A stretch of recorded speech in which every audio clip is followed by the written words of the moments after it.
하나님 아버지, 오늘도 당신의 사랑하는 자녀들을 함께 모아주시고 신령과 진정으로 예배하며 찬양하고 말씀 듣고 마음속에 변화를 받을 수 있게 허락해 주심을 감사를 드립니다. 저희들이 이 세상에 살아나갈 적에 하나님께서 우리와 함께 하시지 않으면 아무것도 할 수 없는 죄인에 불과하지만 하나님의 크신 은혜와 자비로 인하여 저희들은 하나님의 인도하심에 따라 오늘도 다른 곳에 있지 아니하고 또 편안한 침대에 누워 있지 아니하고 주님의 성전에 나와 예배드리고 찬양할 수 있게 해주심을 진심으로 감사를 드립니다. 오늘 말씀 가운데 주님 함께 해주셨고 이 말씀이 정말로 주님께서 우리에게 주시는 생명의 말씀임을 깨달아 알게 허락하여 주시옵소서. 부족한 종의 말씀 전할 때 잘못되고 부족한 것은 주님께서 막아주시옵고 오로지 주님께서 성도들에게 전하고 싶은 말씀만 주님께서 골라 전해 주시옵소서. 감사하며 우리 예수님 받들어 기도드렸사옵나이다. 아멘. 17장 1절입니다. 또 7 대접을 가진 7 천사 중 하나가 와서 내게 말하여 가로되 이리 오라. 많은 물 위에 앉은 큰 음녀에 받을 심판을 내게 보이리라. 16장까지는 실질적으로 어떻게 세상을 심판하는 걸 갖다가 정확하게 기록하고 있고 17장부터 19장 10절까지는 실질적으로 음녀들, 다시 말하면 바벨론 아니면 세상의 적 그리스도들이 어떻게 심판을 받는가를 우리에게 가르쳐주고 있습니다. 성경에서는 가장 많이 언급되는 두 도시가 있습니다. 특히 요한계시록에는 이 두 도시로 거의 가득 차 있다고 봐도 과언이 아닙니다.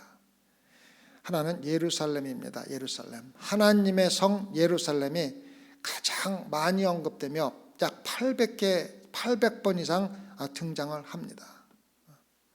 성경에 처음 예루살렘이 등장하는 것은 창세기 14장 18절이고 마지막으로 요한계시록 마지막적으로 21장 2절과 10절에 나오게 됩니다.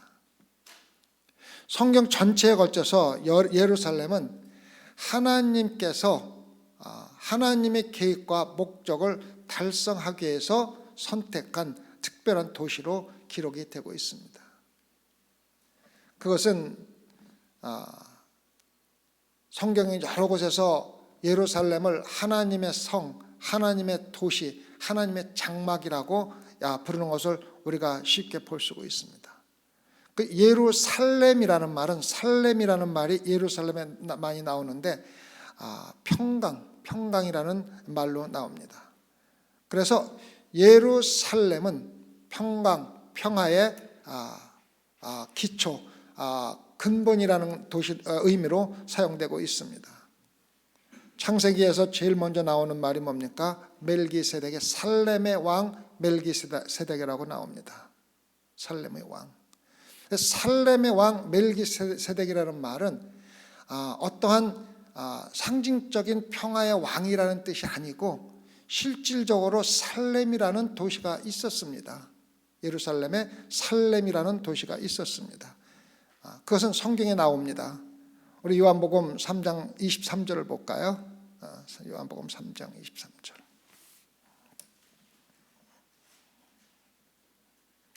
요한복음 3장 23절에 보면 요한도 살렘 가까운 에눌에서 세례를 주니 거기 물들이 많음이라 사람들이 와서 세례를 받더라.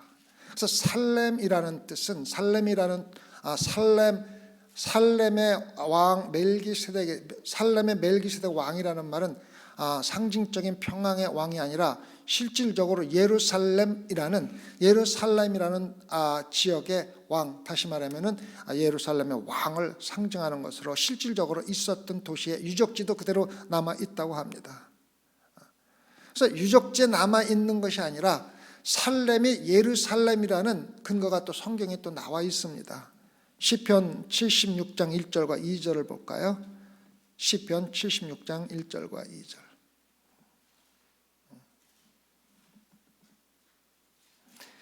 시편 76장 1절과 2절을 보면 하나님이 유다의 알린 바 되셨으며 그 이름은 이스라엘의 크시도다. 그 장막이 또한 셀렘에 있으며 그 처시는 시온에 있도다. 그래서 하나님의 장막이 셀렘이라는 곳, 다시 말하면 예루살렘에 있었고 그 처소는 시온성, 다시 말하면 예루살렘 성에 있었다는 것을 우리가 볼 수가 있습니다. 그래서 예루살렘 성이 하나님의 평화의 근본적인 장소라는 것을 우리가 반드시 알아야만 합니다.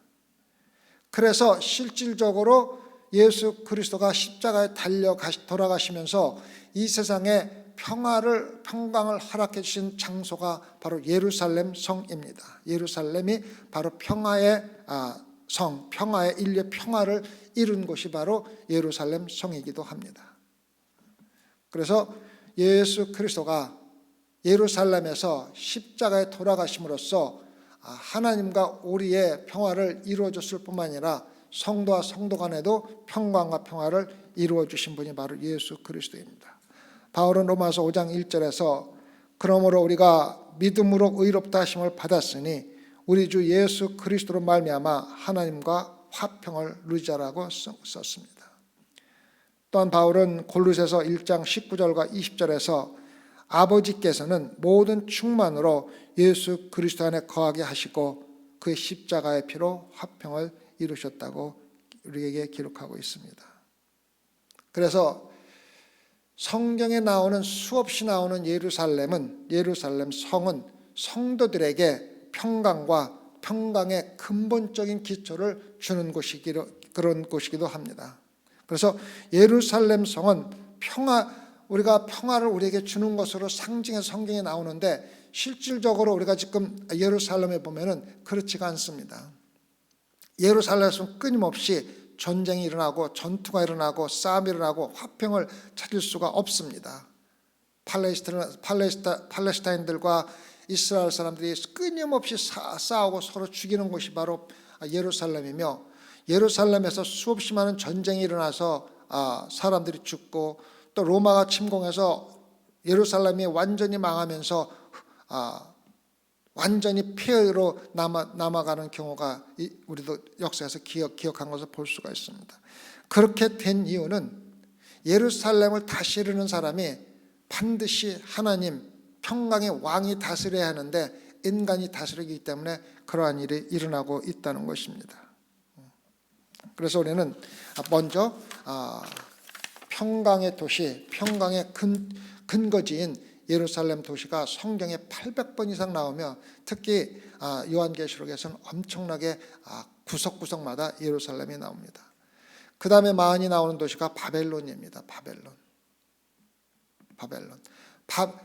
예루살렘이 하나님의 도시를 상징하는 한편 바벨론은 인간들이 만드는 도시의 근본적인 역사를 우리에게 이야기해 주고 있습니다. 바벨론이라는 도시는 성경에서 약 300번 정도 나오는데 처음 나오는 것이 창세기 10장 10절에 나오고 마지막이 요한계시록 19장에서 바벨론이 멸망하면서 더 이상 언급이 되지 않고 있습니다. 그래서 성경에 나오는 예루살렘과 예루살렘은 하나님의 계획과 목적을 이루고 우리에게 평강을 주기 위한 도시가 예루살렘인 반면 바벨론은 사람의 도시, 사람의 계획과 사람의 목적을 달성하기 위해서 세워진 도시가 바로 바벨론이며 인간의 계획과 모든 성취를 나타내주는 것이 바로 바벨론입니다. 그래서 우리는 성경 마지막 책에서 바벨론이 완전히 망하고 새 예루살렘이 일어남으로써 하나님께서 계획한 것이 모든 것을 이루어진다는 것을 우리가 알 수가 있습니다. 그러면 바벨론이 어떻게 세워진 도시입니까? 바벨론은 노아의 증손인 니므롯이 세운 도시입니다. 어떻게 세웠습니까? 하나님의 말씀에 적극적으로 대적하기 위해서 세운 도시가 바벨론입니다. 하나님께서 홍수로 모든 세계를 멸망시키면서 노아의 가족을 구원해 주시고 모든 것이 끝나고 노아에게 말씀하십니다. 창세기 9장 1절에서 생육하고 번성하여 땅에 충만하라고 이야기를 합니다. 하나님께서 만드는 모든 땅에 충만하게 퍼져나가면서 흩어지면서 하나님의 주신 모든 축복과 모든 것을 누리라고 이야기를 합니다. 그런데 니무롯은 바벨론에서 하나님의 말씀과 직접 대적하면서 흩어지고 충만하게 뻗어나가는 것을 대적해서 함께 모이자, 흩어지지 말고 함께 모이자, 하나님의 명령에 직접적으로 대적해서 세운 도시가 바로 바벨론입니다. 그래서 바벨론은 실질적으로 니무롯이 하나님의 명령에 거역해서 인간들을 모아서 하나님과 대적하기 위해서 세워진 도시가 바로 바벨론이라는 것을 우리가 알아야만 합니다. 그런데 더 중요한 것은 단순히 니무롯이 바벨론에다가 인간적인 능력으로, 인간적인 힘으로 무슨 능력을 키우려고 한 것을 넘어서 거기에서 하나님을 대적하는 신앙, 다시 말하면 종교가 시작됐다는 것이 더 큰 문제라는 것입니다. 그래서 바벨론이라는 곳은 니무롯이 하나님을 대적하기 위해서 사람을 모았을 뿐만 아니라 하나님을 대적하는 신을 만들어서 그 신을 가지고 하나님을 대적하려고 했다는 것이 기록이 되어 있습니다. 창세기 11장 4절에 기록이 되어 있죠. 창세기 11장 4절에 자, 우리가 우리를 위하여 성을 건축하고 그 꼭대기가 하늘에 닿을 망대를 건축하여 우리의 이름을 높이자. 그렇지 아니하면 우리가 온 지변에 흩어지리라. 하나님께서 흩어져서 번성하라고 이야기했는데 흩어지는 것을 면하자는 겁니다. 하나님 말씀에 정면으로 도전하고 있는 것을 우리가 볼 수가 있습니다. 그러면서 하나님과 똑같이 되고자 하는 욕망을 가지고 거기에서 종교를 만들기 시작하고 신을 받들기 시작한다는 것을 우리가 반드시 알아야만 합니다. 그래서 바벨론은 단순히 사람들이 모여서 힘을 키운 것이 아니라 하나님을 대적하는 종교를 만들어서 자기들이 원하는 신을 만드는 곳이 바로 바벨론이라는 것을 우리가 알아야만 합니다. 그래서 성과 대를 쌓아 대꼭대기를 하늘에 닿게 하라는 말은 실질적으로 하나님께서 창조주이신데 창조주 하나님을 믿는 대신에 하나님께서 만든 창조물, 하늘과 별과 달과 또 하늘의 모든 성신들을 갖다 믿는 신을 만들자는 의미로 사용된 것이 우리가 잘 알 수가 있습니다. 다시 말하면 창조주를 신으로 모시지 말고 하나님께서 만드신 창조물들, 하늘과 별과 달들과 모든 것들을 가지고 신을 만든 겁니다. 그렇게 만드는 신이 세계에 퍼지기 시작하면서 어떻게 퍼지게 됐습니까? 하나님께서 보시니까 성을 쌓기 시작해서 하나님께 도전하니까 하나님께서 말을 혼동시켜서 그들이 흩어지게 만듭니다. 그래서 그들이 흩어지면서 그쪽에서 니무롯이 만든 모든 신을 가지고 흩어지게 되면서 세계적으로 신들이 퍼지게 되는 겁니다. 그래서 바벨론이라는 뜻은 다시 말하면 혼돈, 흩어진다, 혼돈이라는 의미가 있는 겁니다. 그래서 동양에 가게 되면은 12 별과 달과 또 해를 보면서 뭐를 봅니까? 우리의 사주를 보고 뭐 이런 모든 것들을 보면은 실질적으로 어디서 시작된 거냐면은 바벨론에서 시작된 미신들입니다. 예수님을 찾아올 적에도 달을 보고 해를 보고 찾아오지 않습니까? 그래서 이집트까지 퍼져가지고 모든 신들이 바벨론의 12 그걸 갖다가 뭐라 하냐면 실질적으로 황도대라고 이야기를 합니다. 그래서 12 신을 보고 뭐 사주를 보고 모든 것들이 바로 바벨론에서 시작돼가지고 세계적으로 퍼진 것이 바로 신이고, 이집트에서 피라미드에 보면은 별을 보고 모든 것을 결정한 것을 우리가 기록에 우리가 쉽게 볼 수가 있습니다. 별자를 보면서, 별을 은중에 보면서 모든 신을 가지고 사주를 보고 미래를 점치고 하나님의 신을 만든 것이 바로 바벨론입니다. 그래서 실질적으로 모든 잡신에, 하나님을 제외한 모든 신에, 각 나라에서 각자 가지고 있는 모든 신들이 실질적으로 바벨론에서 시작해서 하나님께서 그들의 언어를 혼동시켜서 흩을 적에 그 신을 가지고 흩어지면서 조금씩 변화되면서 모든 미신들이 이루어졌다는 것을 우리가 알아야만 합니다. 그래서 바벨론은 실질적으로 모든 미신들의, 모든 잡신들의, 하나님을 제외한 모든 신들의 근거지가 바벨론이기 때문에 성경에서 끊임없이 바벨론에 대한 말이 나오는 겁니다. 그래서 바벨론은 요한계시록에서는 실질적으로 거짓 선지자들이나 적그리스도의 본거지가 되는 것을 우리가 볼 수가 있습니다. 그런데 우리가 가장 중요한 것은 실질적으로 바벨론에서 니므롯이 예수 그리스도의 부활을 실질적으로 그 신을 만들었다는 겁니다. 잘 들으시기 바랍니다. 니므롯에게는 세미라미스라는 아내가 있었습니다. 그 아내가 실질적으로 사단의 사주를 받아서 태양 광선에 의해서 기적적으로 아들을 낳았다고 잉태했다는 기록이 있습니다.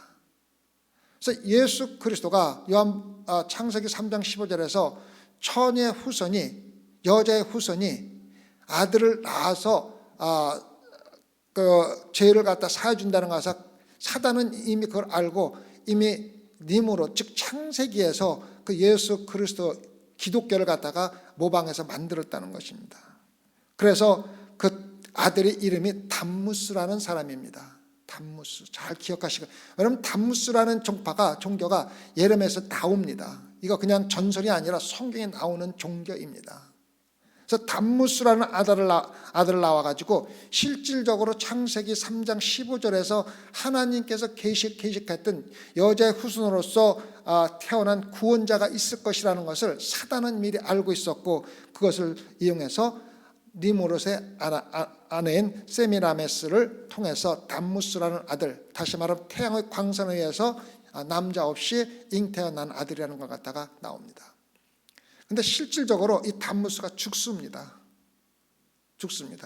죽는데 어머니가 40일 동안 울며 기도하는 가운데 담무스가 다시 살아나는 것도 나옵니다. 그래서 예수 그리스도의 부활까지 정확하게 모방한 종교가 나오게 되는 것입니다. 그래서 사단은 구주께서 예수 그리스도가 동정녀로 태어날 것을 하나님께서 약속한 것을 의미를 이미 충분히 이해했다는 것을 우리가 알 수가 있습니다. 여러분이 지금 생각하는 사단은 우리가 생각하는 만큼 그렇게 무력하고 그렇게 우리가 쉽게 대적할 수 있는 대상물이 아닙니다.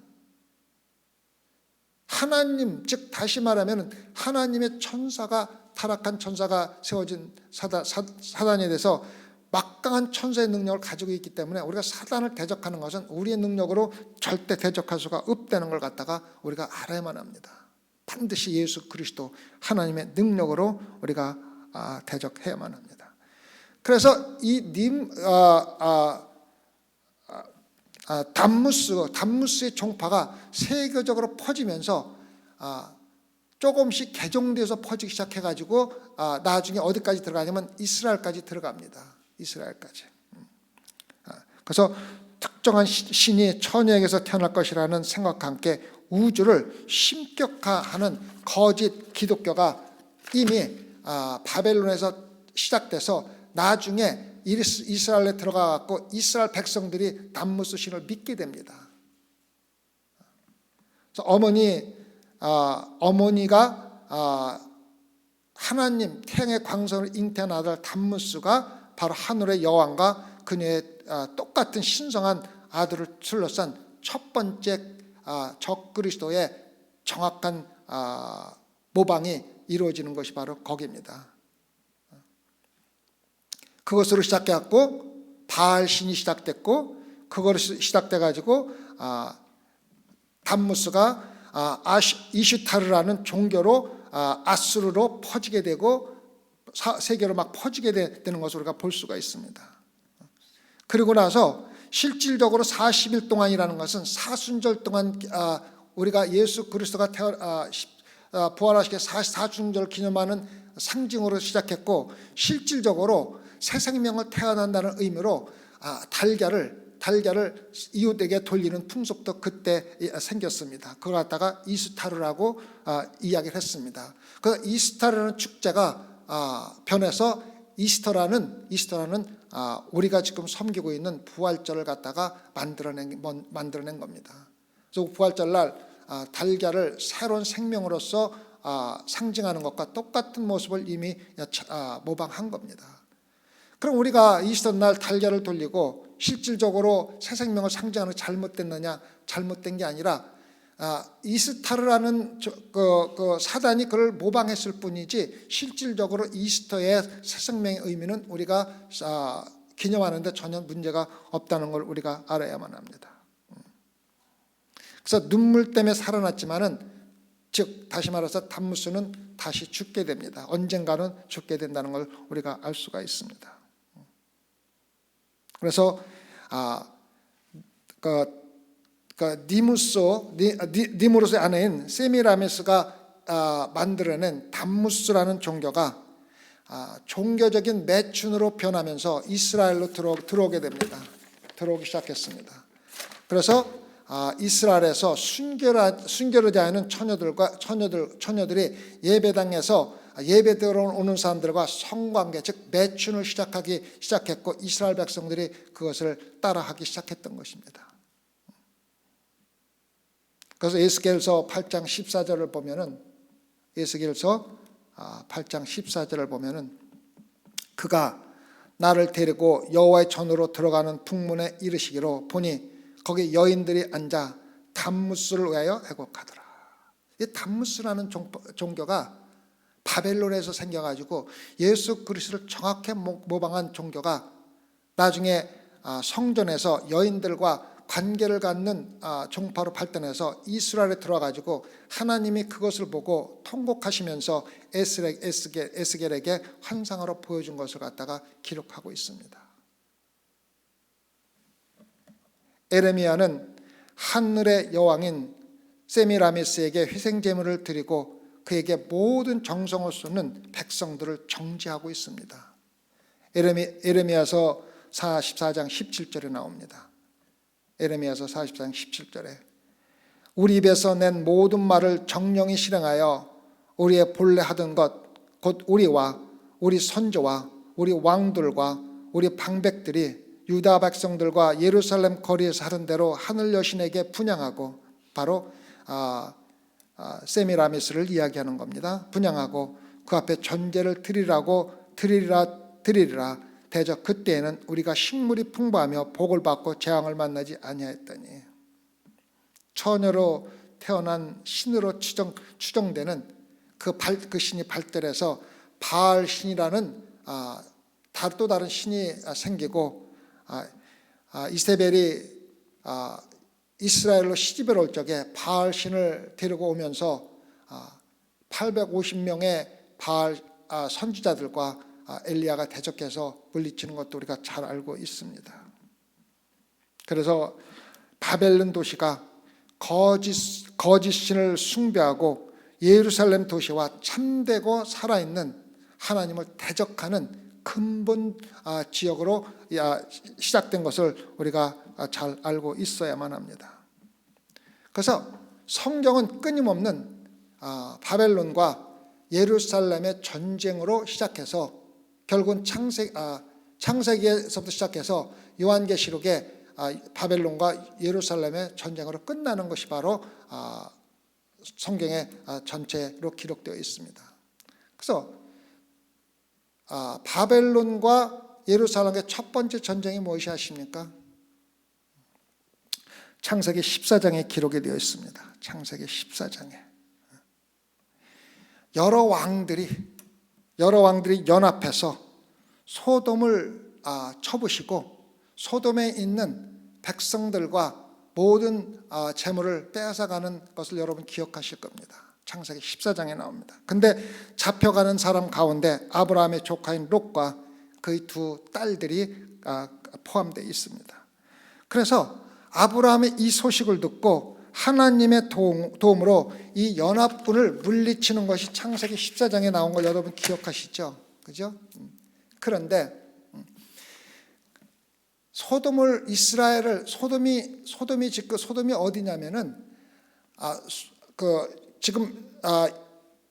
소돔이 지금 아브라함이 모든 것을 빼앗기고 탈출을 당한 지역이 뭐냐면 지금 이스라엘 땅입니다. 바로 예루살렘 남부 지역입니다. 그래서 연합군들이 나왔는데 첫 번째 연합군 창세기 10장 10절에 나오는데 누가 나오냐면 신할 왕이 나옵니다. 신할 왕. 14장에 나오는 그 신할 왕이 나옵니다.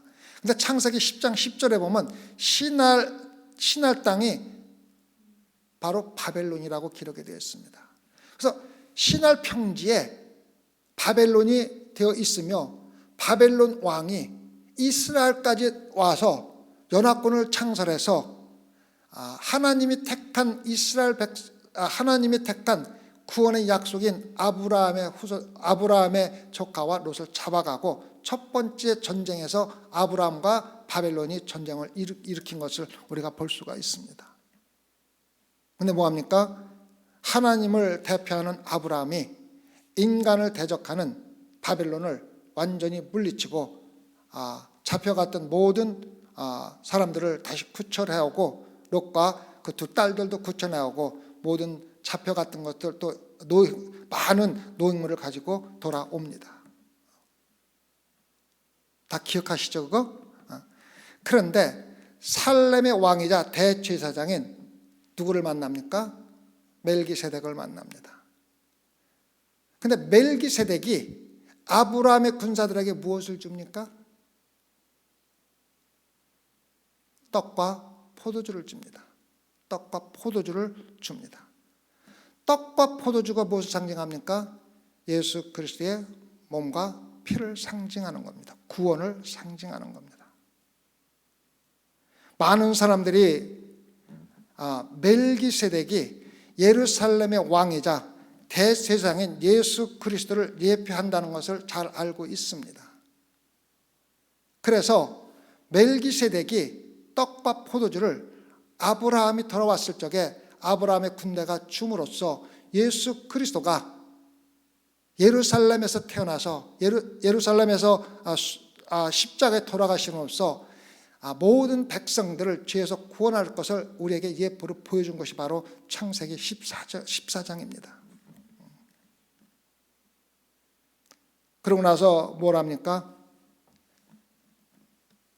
아브라함이 멜기세덱 왕에게 자기가 기뻐서 11조를 바치는 모습이 나옵니다. 평강의 왕, 바로 예수 그리스도를 상징하는 것이 바로 창세기 14장에서 벌써 나오고 있으며 바벨론과 예루살렘, 하나님과 인간의 적 그리스도가 이미 싸움이 시작된 것이며 바벨론 군대와 예루살렘 군대의 첫 번째 무력 충돌이 일어난 것은 바로 바벨론과 예루살렘의 전투였다는 것을 우리가 반드시 알아야만 합니다. 성경을 우리가 처음부터 끝까지 세상적인 기록과 통합해서 찾아보면은 정말 우리가 믿지 않을 수가 없다는 것을 제가 수십 번 말씀을 드렸습니다. 어떻게 이렇게 예수 그리스도의 몸과 피를 이미 살렘의 왕, 평강의 왕인 멜기세덱이 하나님의 구원을 대표하는 아브라함에게 그 군사들에게 줄 수가 있느냐는 것을 한번 생각해 보시기 바랍니다. 똑같은 떡과 포도주입니다. 그 다음에 바벨론 왕 느부갓네살이 3번을 침공하면서 예루살렘을 완전히 무너뜨립니다. 열왕기하 24장과 25장에 나옵니다. 느부갓네살이 예루살렘을 침공해서 완전히 무너뜨리고 내가 믿는 신들이 너희들을 믿는 여호와 하나님보다 강하다는 것을 분명히 나타내주기 위해서 여호와 하나님을 모독하는 모습이 나옵니다. 모독하는 역대하 36장 10절에 나옵니다. 그래서 성전에서 가져간 모든 예물을 가지고 잔치를 베풉니다. 조롱하는 겁니다. 여호와 하나님을 조롱하는 겁니다. 그때 무엇이 일어납니까? 손가락이 벽에 알지 못하는 말로 기록을 하게 되고, 다니엘이 이것을 설명해준 그대로 메대 바세에게 바벨론이 멸망을 하게 됩니다. 그 다음에 페르시아는 그리스에게 패망을 하고, 그리스는 로마에 패망을 하고, 마지막 지금 17장에 계속 나오지만은 5개는 이미 망했다 그랬습니다. 망했고 마지막 하나가 남았는데, 그 남은 것이 바로 적 그리스도가 시작하는 연합군을 우리가 일컫는다고 우리가 볼 수가 있습니다.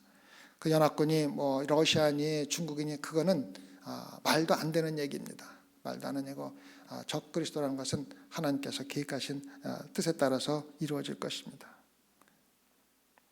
그래서 마지막에 전투가 계속되면서 요한계시록에서 마지막 전쟁이 어디에서 일어납니까? 아마겟돈에서 일어나지 않습니까? 누구와 누구 사이에? 적 그리스도와 하나님과의 전쟁이 일어나는 겁니다. 바벨론과 예루살렘입니다. 그래서 성경에 기록된 첫 번째 전쟁에는 예루살렘과 바벨론이 관련되었고, 성경의 마지막 전투도 예루살렘과 바벨론 사이에 있을 것이라는 것을 요한계시록에서 우리에게 분명히 보여주고 있는 것을 우리가 알 수가 있습니다. 그래서 인간이 만들어내는 역사는 인간을 새로운 바벨론으로 되돌리려고 하는, 다시 말하면 흩어지지 않고 함께 모여서 하나님을 대적하고 우리의 왕국을 세워보고자 하는 인간들의 욕망과, 하나님께서 사람들을 흩으시고 그 가운데서 예수 그리스도께서 모든 인류를 구원하고자 하는 하나님의 뜻과 전투가 끊임없이 일어난다는 것을 우리가 볼 수가 있습니다. 그래서 마지막에는 모든 세계가 합쳐서 하나님을 조롱하는, 하나님을 모독하는 단체가 생긴다는 걸 우리는 쉽게 볼 수가 있습니다. 지금 미국에서 보면은 하나님을 모욕하고 하나님을 조롱하는 말과 글들이 수없이 쏟아져 나오고, TV나 모든 부분에서 하나님을 조롱하는 모습들이 엄청나게 많이 나오는 것을 여러분과 저는 지금 쉽게 경험할 수가 있는 것입니다. 니무롯이 성경의 첫 번째 책에 등장한 것처럼 적그리스도의 적그리스도는 성경의 마지막 책 요한계시록에 등장하게 됩니다. 그리고 니무롯과 느부갓네살이 예루살렘을 함락시키고 자기들의 신을 만드는 것 같이 적그리스도들은 반드시 신상을 만들어서 예루살렘에 세우고자 하는 욕망을 반드시 할 겁니다. 그것을 이루기 위해서 예루살렘으로 모여들게 될 것이고, 이것을 갖다가 우리는 아마겟돈 전쟁이라고 하는 겁니다. 그러나 아마겟돈 전쟁에서 적그리스도는 예수 그리스도에게 심하게 패배를 하고, 그것이 끝나고 나면은 영광스러운 예수 그리스도의 제 이름이 우리에게 보여진다는 것이 바로 성경 전체에서, 요한계시록에서 우리에게 이야기해주고 있는 겁니다. 성경에 기록된 모든 말씀은 근거 없이 막 기록된 것이 아닙니다. 또 바벨론이라 예루살렘이라든가 아마겟돈 전쟁이라든가 우리 꼭 신화 같은 이야기들이지만, 성경 창세기부터 근본을 찾아보면은 다 의미가 있고 뜻이 있고, 다만 우리가 충분히 이해하지 못하기 때문에 일어나는 일이지, 그것이 실질적으로 하나님이 없고 하나님이 계시지 않기 때문에 일어나는 일이 아니라는 것을 우리가 분명히 이해를 하면은 신앙생활 하는데 여러분과 저는 조금 더 흔들림 없이 신앙생활 할 수가 있는 것입니다. 저는 요즘에 설교를 준비하면서 정말 떨리고 두려운 마음으로 설교 준비를 많이 하고, 제가 하는 설교가 단순히 여러분의 기분을 좋게 하는 것이 아니라, 여러분의 감정에 기쁨을 주는 것이 아니라 여러분의 영원한 생명에 영향을 준다는 생각을 하면은 말 한마디 한마디, 또 그 내용 하나하나를 함부로 할 수 없다는 걸 갖다가 정말 간절히 느끼게 되고, 설교하는 자체가 두려울 때도 참 많이 있습니다. 제가 아침에 일찍 나와서 일요일날 사무실 앉아서 사람들이 걸어서 교회 들어오는 모습을 창가로 내다보면서 저분들이 영원한 생명을 얻기 위해서 교회에 나와서 예배를 드리고자 하는데 과연 내가 진리의 말씀을 전해서 저들에게 영원한 생명을 줄 수가 있는지 생각하면은 정말 두렵고 떨립니다. 그래서 설교하는 그 자체가 여러분들이 생각하는 만큼 그렇게 쉽게 막 함부로 할 수가 없는 것이며, 아무리 신중과 신중을 거해서 한다 하더라도 인간인 저에게는 많은 실수를 하게 됩니다. 그래서 설교를 하고 나면은 끊임없이 내가 왜 저 말을 했지? 하지 말았어야 하는데 저거는 좀 빼고 다른 걸 넣었으면 하는 마음을 항상 갖게 됩니다. 어저께도 설교를 하고 마치고 들어가서 마음이 편하지 않아서 새벽 3시에 잠을 깨갖고 잠이 오지 않아서 평상시에 4시에 일어나지만 3시에 일어나서 생각을 많이 해봤습니다. 오늘 아침에는 내가 어떠한 말씀으로 정말 영생을 간구하는 성도들에게 영생으로 인도하는 말을 할 수가 있는가, 또 그 많은 말씀을 진리의 말씀을 전할 수 있는가 생각하면은 정말 두렵고 떨립니다. 오늘 제가 여러분들에게 전한 말씀도 정말 열심히 공부하고 정말 진리를 추구하면서 단순히 지식적인 것이 아니라 내 마음에 이렇게 하나님의 오묘한 진리가 있었구나를 깨닫고 여러분들에게 전한 말씀입니다. 가볍게 생각하지 마시고 깊이 마음에 새겨두시고 여러분의 영원한 생명을 얻는데 도움이 되기를 진심으로 기도드립니다. 기도하십시다. 주님, 부족한 저에게 하나님의 말씀을 전달할 수 있는 기회를 허락해 주심을 감사를 드립니다. 진리의 말씀을 전할 때 실수도 많고 잘못 전하는 것도 많지만 성령님께서 반드시 모든 것을 깨닫게 해주시고 잘못된 것은 수정해 줄 줄 믿사오니 주님 그렇게 꼭 허락해 주시옵소서. 오늘 전할 말씀도 진리의 말씀을 깨닫고 전했지만은 그 가운데 잘못된 것이 있다면 성령님께서 친히 모든 성도의 마음속에서 제하여 주시옵소서. 그래 오로지 예수 그리스도의 진리만이 우리 마음속에 남아서 우리가 주님과 함께 동행하고 함께 걸어가는데 우리의 힘과 능력이 될 수 있게 역사하여 주시옵소서. 감사하며 예수님 받들어 기도드렸사옵나이다.